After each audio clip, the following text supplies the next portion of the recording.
to the start list of the final A of the lightweight men's single sculls, and all eyes will be on lane 2, New Zealand, Matt Dunham, up against Paul O'Donovan from Ireland. It could be another Irish victory. Well, what a race series these men have had. The 30-year-old Lars Wishart, 3 races to get to here. The Wood Club Alemannia from Hamburg. Next to him, Matty Dunham, 23 years of age, the Kiwi from Waikato. There's Chris Bruin, the Norwegian, bronze medal in the lightweight men's double sculls in Rio. Here in the single, 29 years of age, the favourite for this race, and I wonder if he knows what his Irish pair from Skibbereen, the rowing club there in the west of Ireland, have done. Paul O'Donovan, 23, Michael Schmid, the Swiss, showed sensational form here, 29 years of age, and then the youngster out on lane 6, the Brazilian Uncas Batista, just 20 years of age. And they're away in the lightweight men's single sculls, and Matty Dunham, his bow ball is punched out in lane 2 for New Zealand. And we know anything can happen in these small boats particularly. Well, it's been a punishing schedule, as we've said, for these men racing in the lightweight single scull. One of the biggest entries here. They've had to race 3 times already. This is their 4th race in 5 days for most of these guys, and they have to sweat down and get down to weight.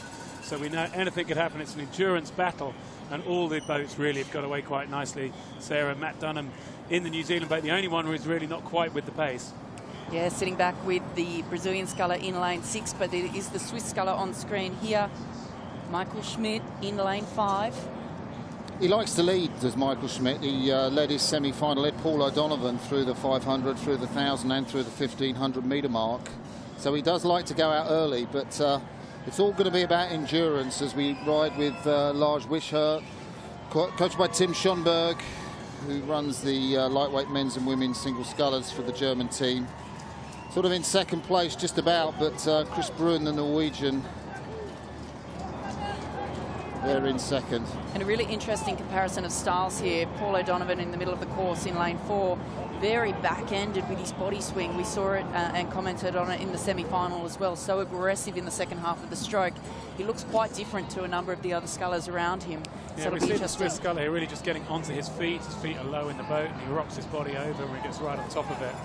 So like you say, the Swiss sculler, we can see there his body just comes up to vertical and then leans right forward, compared to the Irish sculler on the far side of him with his feet much higher in the boat and that much more leaning back style through that 500. Quick through the 500 metres, Chris Bruin takes the lead, and there we're riding with Paul O'Donovan. Meant to race here in the lightweight men's double scull with his brother Gary, but Gary got a virus after the Lucerne meet, so Paul O'Donovan came here in the lightweight men's single scull, an event in which he is currently the reigning world champion. Saw him win in Rotterdam in tremendous style just 1 year ago back there in Holland, and he is the favourite for this title and moving nicely at this stage of the race. Yeah, you're talking there about Paul O'Donovan in the boat number 4. He had to hold his nerve in the semi-final yesterday and just be in the pack and then come through later. I expect he might have to do the same thing again there as we look at Michael Schmid, the Swiss sculler. Chris Bruin, yeah, Norway, still right in the middle of this race. Yeah, and I think anything could happen here. Greg, the Norwegians have been on a roll. We've seen Kjetil Bosch and Olaf Tufte. We saw the Norwegian quad yesterday. They're run by Lars Johan Flodin, and you know, who's to say that magic won't rub off on Chris Bruin and get a medal out of this event? But look at these 4 boats now pulling to level. They're at the 850 metre mark. They're coming into the 1,000. 4 boats side by side, and it is the Swiss sculler that looks like he's just getting slightly dropped here as the Irish sculler Paul O'Donovan, the Olympic silver medalist from the men's double sculls, moving into the lead. Mickey Schmid there, you can see it on his face. He's just trying to stay calm, trying to stay collected as this big move is coming in from Paul O'Donovan now. Good time to do it, just coming into the 1,000. I'm just going to say, you know, question, guys, is lane 2, Matthew Dunham, the Kiwi, out of it yet, coming into the 3rd quarter? I mean, he's off the back, 5th, but he's not entirely out of contact. Let's remember the semi-finals we watched yesterday where we had 2 scullers rode to a standstill when it came to the final sprint. So I still think there's a lot of fatigue and a lot of muscles out here, and I still think anything could happen. So Paul O'Donovan at the rather stately rate of striking compared to certainly the Irish men's pair that we saw in the previous race. Paul O'Donovan around about 38 strokes a minute. That's probably some 5 or 6 strokes a minute lower than the Irish men's pair, but still pretty high for this sort of event. Still very tight for the medals across the field here. It is the Irish sculler, 37 strokes per minute. Paul O'Donovan currently in the lead, just ahead of the Swiss sculler, Michael Schmidt. He made that move coming into the 1,000. He's now looking to keep it going, coming out.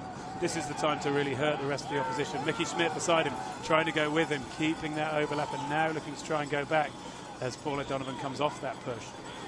I think Mickey Schmidt's sculled a great race. I mean, he's really kept in there, first quarter lead, but through the middle 1,000, he's still there, still in contact, and ahead of Chris Bruin. Lars Wishart dropping off the pace. Matty Dunham yet to find something, but all these scullers will know that the race could yet unfold in the final 200 metres. And I think what we can't quite see on the screen is the New Zealand sculler just starting to go for it now. It looks like he's taken his rate up. He knows that this is do or die. If he wants to get himself into the medals, it has to happen now, because he's quickly running out of room as it looks like they're approaching the 500 metre to go mark.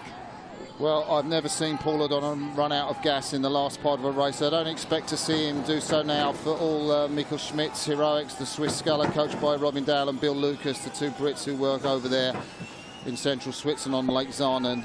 I don't think Schmidt has got anything more but to hang on for that silver medal. Chris Bruin, that's his boat, the Norwegian. You can see in lane 3, the 29-year-old is still hanging in there. And look at Matty Dunham, wow, up at 40 strokes a minute. Well, you called it, Sarah. He was going to have to make a big move. He's trying to make that big move, but we're into about 350 metres to go. It's about a minute. It's going to be 40 strokes. See how much he can fight back to try and get into the medals, but I don't think he's going to be catching Paul O'Donovan at the front of the field. Well, since they won that Olympic silver medal, the O'Donovan brothers have been the biggest celebrities in the sport of rowing, and they, well, half of them, Paul O'Donovan out in front, Chris Bruin struggling, he's coming back on Michael Schmidt, Matty Dunham too. Here comes Matty Dunham, 250 to go. He can see that there is a medal to take, and he is eating away this lead held by the Swiss and the Norwegian scullers. It looks like he's going to get himself up into the medals.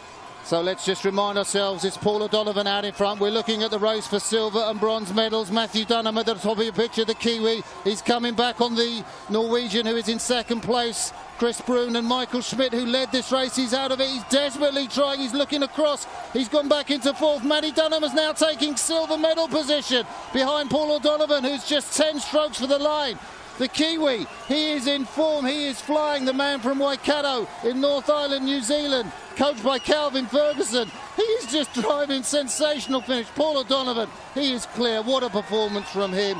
And Matty Dunham, will he take the silver medal? He does. Sarah Cook was right. Just look at the New Zealand charge.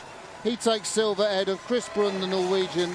That has probably been, for my money, the most exciting event of this championships. And it delivered again today. Consistently through the quarter-final, through the semi-final, through the final, we